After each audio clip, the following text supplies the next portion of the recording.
Okay, I'm going to flip this over here in a second, but this is the underside of it, and just wanted to show you basically the bottom of it. I'll flip her over and then go from there. I have some photos listed as well. This is the front end of a Jeep Wrangler TJ. What you see is what you get. I'm going to go over all the fine details about it.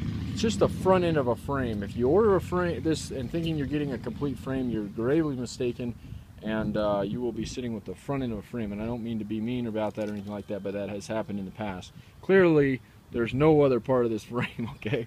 So, reason I started cutting these up, and my frames actually come in straight, because we drive them in, matter of fact. I don't buy wrecked Jeeps.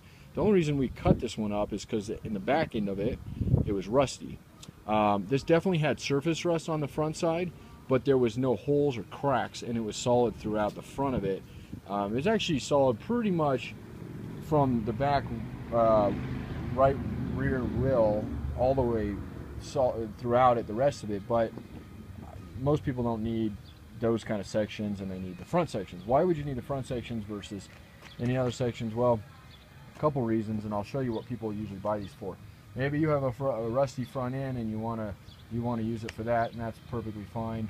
We've cut them right after the control arm mounts there, and it's pretty even cut right down the side. You can see it here, so you can re-weld it from there. You can cut it further up or however, but a lot of times what people end up using on these isn't even this part. What they end up using when Jeeps get in fender benders and the front axle gets smashed, it usually takes out control arm mounts, so that's a thing they use a lot.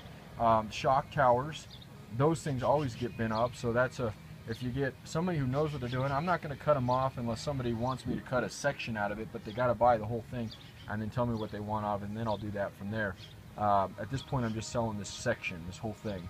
But anyway, you can cut these out and have somebody re-weld them back in if you have that bent, or front radiator support, that front piece there, your steering gearbox mounts over there, again shock tower, motor mounts, and I think that basically takes care of it. So like I said, there was scaling on this frame, but I took a punch I used to make sure any of the areas weren't didn't affect the integrity of it, and it was not. It was still a very solid frame, so therefore that's what you get here.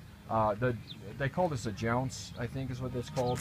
A cup here where your coil wraps around, and this area, and mainly because it's been upside down here at the shop for so long, but it's definitely got some surface rust, and then also some good scaling inside of it.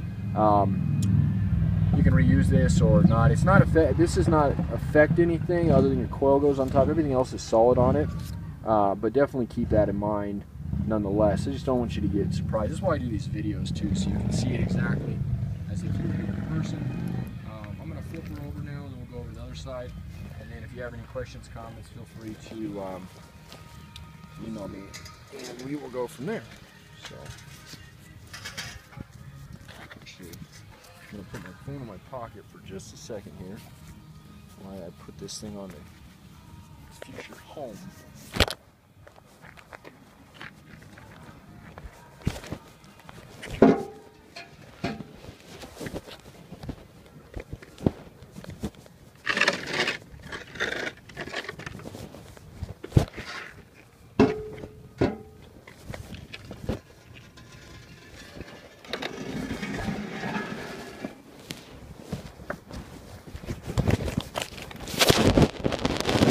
Okie, you're still here?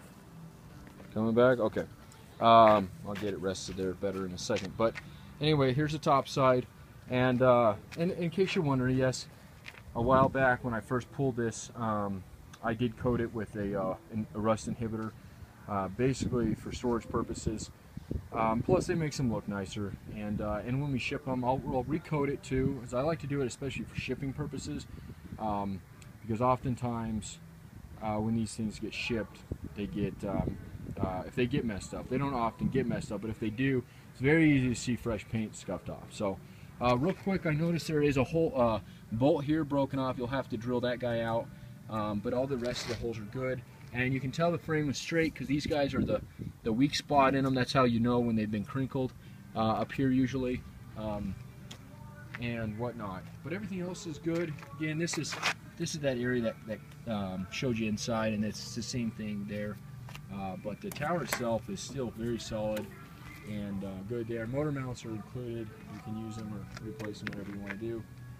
And I'll double check on the engine that was in this. I'm thinking this was a 4-cylinder, but I'm not positive. I'll double check on that.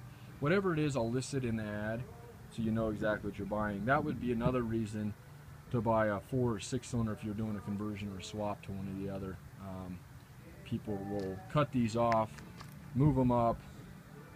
I don't know, it almost looks like a 6, and usually you can tell because the distance between the shock tower and the motor mount.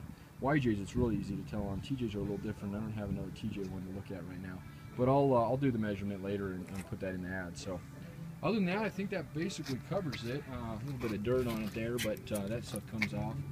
And yeah, I think you're in good shape here.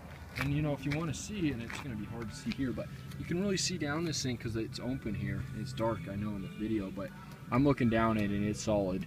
I can assure you that. And yeah, I think that covers it.